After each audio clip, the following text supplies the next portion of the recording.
This is a Lego CMF. Never heard of it? They're these colorful little bags that you can buy at the store. And get this, each one comes with a Lego minifigure, which is fine until a new series comes out and you realize that you've just spent your entire life savings on little plastic bricks. So let's open one of these, shall we? And it looks like we got the Sea Captain. But I don't really like the Sea Captain, so you know what? We're going to put it into battle. That's right, in today's video I'm going to be ranking Lego CMFs to see which one is at the top. But first, ranking system. I'll be ranking these figures based off 3 factors: looks, value, and playability. So without further ado... Round 1. This is the Ferry Captain. He comes in Series 23 and retails for $5. And this is the race car costume. He came in Series 18 and had a retail price of $4. But let's take a closer look at the figures. Okay, so looking at the race car driver, probably the first thing you'll notice is all of the printing. Yeah, this figure has printing everywhere. It's got printing on the arms, printing on the legs, even printing on the helmet. So, yeah, that's definitely going to earn some points in looks. But anyways, as you can see, there is a giant car attached to this man. And the fun part is if you remove his legs and you put him back here, you have your own little mini car that kids can just kind of race around with just for fun. But taking the car off, because we'll take a closer look at that later, you can see that he has tons of references all over him. You can see he's got a Rocket Racer reference. I believe that's what that stands for. And then he's just got some funny little things written on his arm. Clutch drive written on his back, and let's see, I believe that says cross axle on his legs. So yeah, definitely very good minifigure when it comes to looks. In terms of playability, the car is like pretty much a kid's dream.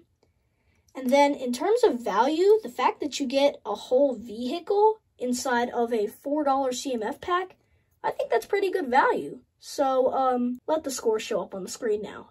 Alright, so this is the Ferry Captain, and just like the last figure, this is another one of those figures with a giant vehicle in between their legs.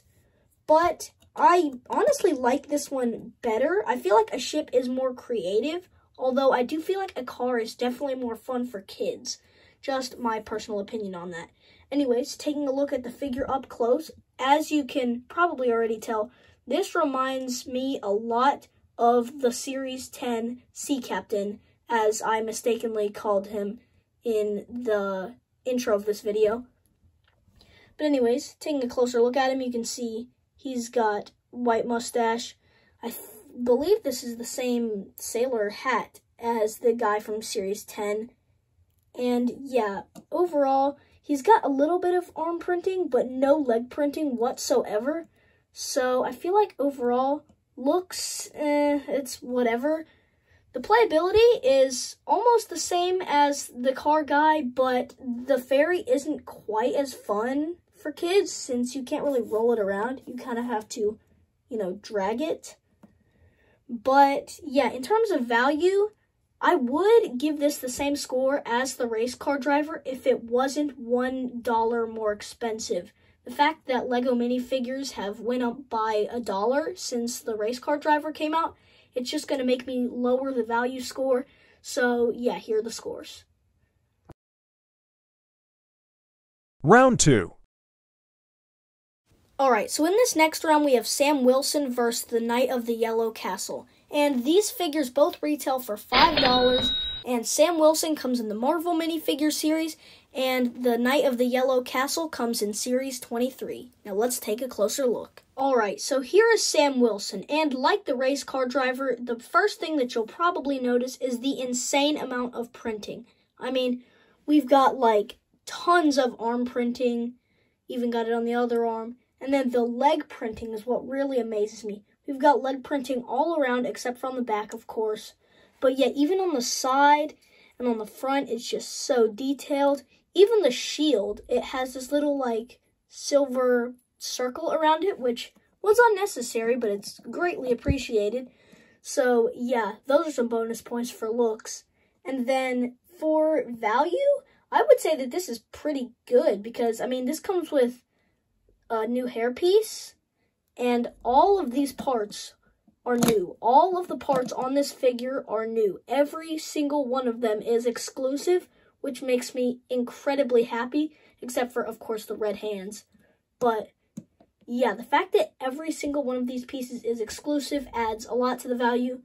And then in terms of playability, the fact that this comes with an entire glider is, like, pretty insane.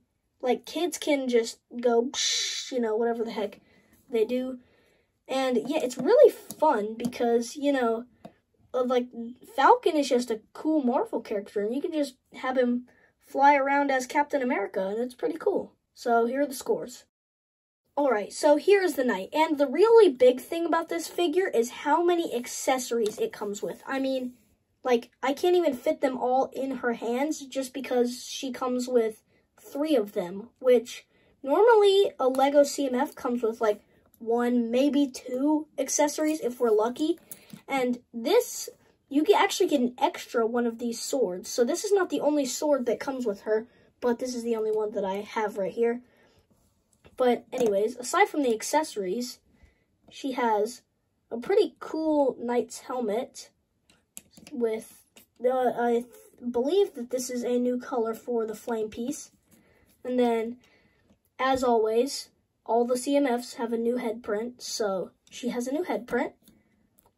And she even, not only does she have a new torso print, but she has this new armor print, which is really nice, as well as a nice way to get the mid-legs, which I guess aren't really new anymore, but they are nice to get. And while I'm not the biggest fan of her pink color scheme, I do think that she is really nice, because I do really like the shiny silver on her. So yeah, in terms of looks, she's about average for a CMF, but maybe a little bit on the better side.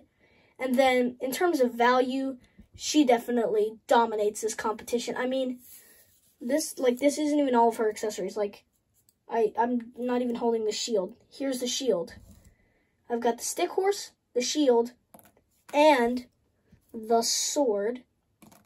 And then in terms of playability, I mean, it's a knight. And the fact that it comes with this many accessories, it's like you've got so much things to do with it. Like, it's honestly amazing. So yeah, I think it's pretty clear what the scores for this figure are going to be. But now for the final face-off. And after adding up their scores, it looks like the knight takes home the crown. Subscribe and leave a like. Thank you for watching, and goodbye.